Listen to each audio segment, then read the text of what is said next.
à midi et le soir on mangeait ensemble et on mangeait tout le temps du riz, des œufs, du pain, du fromage. Ah oui, d'ailleurs ce qui m'avait trop étonnée, c'est que tout était dans l'aluminium. Genre la confiture était dans des tubes d'aluminium au lieu d'être dans un pot quoi. Enfin ça m'avait trop étonnée parce qu'on est au milieu du désert, il y a des arbres fruitiers et on mange tout en mode super industriel. Ils boivent du coca tous les jours, enfin, tous les midis ils boivent un verre de coca, genre c'est normal. Un moment, ça c'était quand même assez marrant, on a mangé des frites avec du riz. donc voilà, et en fait comme j'étais déjà végétarienne à l'époque, et que c'était de la viande, ils mettaient un œuf quoi, donc voilà. Bah, après c'était super bon, c'était super chouette. Et... donc, à la fin j'en avais quand même marre de manger du riz tous les jours, mais bon, enfin j'allais pas me plaindre, c'était des énormes assiettes, enfin franchement je mangeais comme 4 limite. Et le matin c'était toujours juste pain, beurre, voilà, mais c'était quand même bon, enfin c'était bien quoi. Et du coup pendant les repas, au tout début, en fait c'était assez bizarre parce que donc la servante, elle était, quand la famille était là, elle était très soumise quoi, genre c'était vraiment en mode oui ok, elle faisait tout ce qu'on lui disait, elle parlait pas, enfin elle était soumise un peu quoi, enfin, elle faisait son travail, je vais pas dire soumise, elle faisait son travail. Et en fait par après j'ai compris qu'elle avait genre 30-40 ans et qu'elle avait toute une famille à Iquique, donc dans la ville, et qu'elle travaillait là, elle travaillait dans cette famille pour se faire de l'argent et elle retournait chez elle tous les mois ou tous les 3 mois, un jour quoi. Et en fait dès que les parents sont partis, elle appelait sa famille tous les soirs et ça se voyait qu'elle se plaignait un peu de sa famille, enfin de là où elle travaillait et à sa famille donc. Et enfin c'était assez étonnant de voir la différence de comment elle était de base et comment elle était au téléphone quoi. Et puis j'ai appris à connaître le garçon aussi, qui donc avait 18 ans et qui lui venait d'une des villes à côté super pauvre aussi. Et mais donc il travaillait là, oui, enfin à 18 ans, enfin voilà, loin de sa famille pour gagner de l'argent quoi. Et en fait à partir d'un moment je me sentais coupable de quasi rien faire. Donc j'ai demandé au garçon s'il voulait que je lui apprenne l'anglais. Et donc c'est ce que j'ai fait. Bon, je l'ai fait que 1 ou 2 fois, mais voilà, c'était quand même pas facile de passer de l'espagnol à l'anglais pour essayer de lui faire comprendre comment on disait X ou X. Mais finalement je pense que j'ai quand même réussi à lui apprendre les bases. Donc voilà, ça c'était ma petite... j'étais assez fière d'avoir réussi à faire ça quand même. Et sinon, quoi dire de plus, l'endroit était quand même magnifique. Franchement, le soir, le coucher du soleil, c'était sublime. Puis ma chambre, j'étais quand même bien dedans. Puis ouais, au final, j'ai passé beaucoup de temps à lire, je ramassais des feuilles. Puis je mangeais avec eux, on regardait à la TV, on regardait beaucoup de musique. Des soap opéra, donc les trucs typiquement espagnols. Enfin, c'était fou de voir ça vraiment à la télévision. Puis voilà, la famille est revenue et je leur ai dit bon voilà, il faut que je parte parce que je suis une fille de la ville moi, je sais pas faire ça.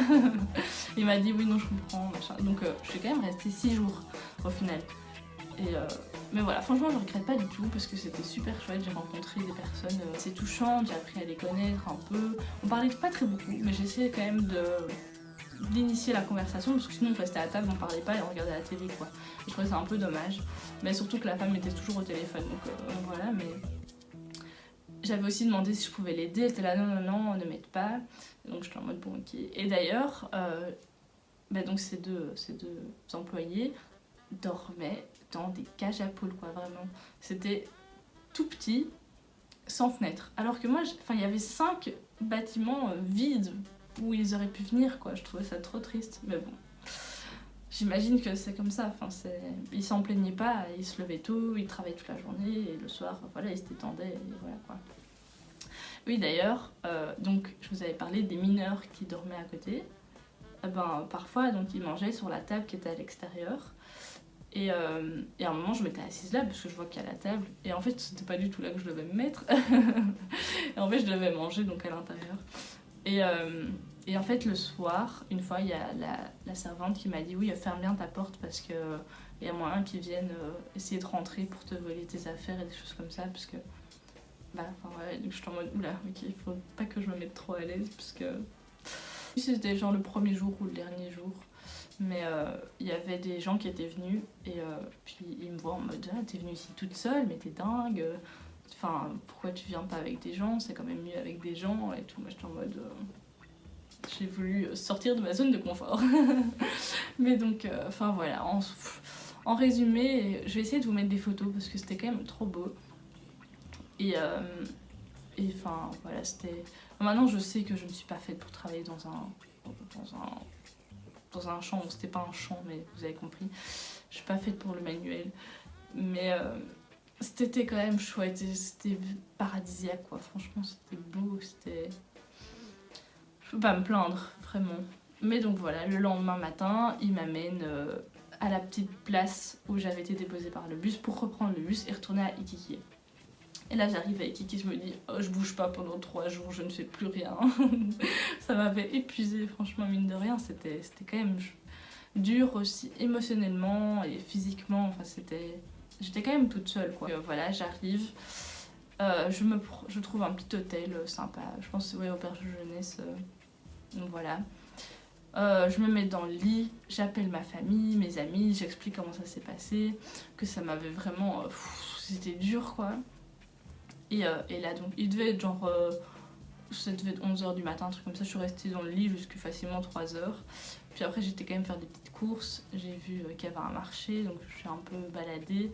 Et puis le soir, je me suis fait une grosse bouffe et j'ai regardé ma série. Et puis voilà, puis le lendemain, je voulais aller à Atacama. Non. Ah oui, voilà, ça c'était... en gros, voilà. Je voulais aller à San Pedro, mais il fallait que je passe par Atacama, mais je comptais pas rester à Atacama. Je comptais faire donc Iquique, Atacama pour changer de bus, arriver à Pica. Sauf que j'arrive au matin à l'arrêt de bus et ils me font « Ah non, mais il faut réserver ». Je fais « Oh merde ». Et là, l'histoire commence à devenir un peu dingue. J'espère que vous avez hâte d'entendre la suite.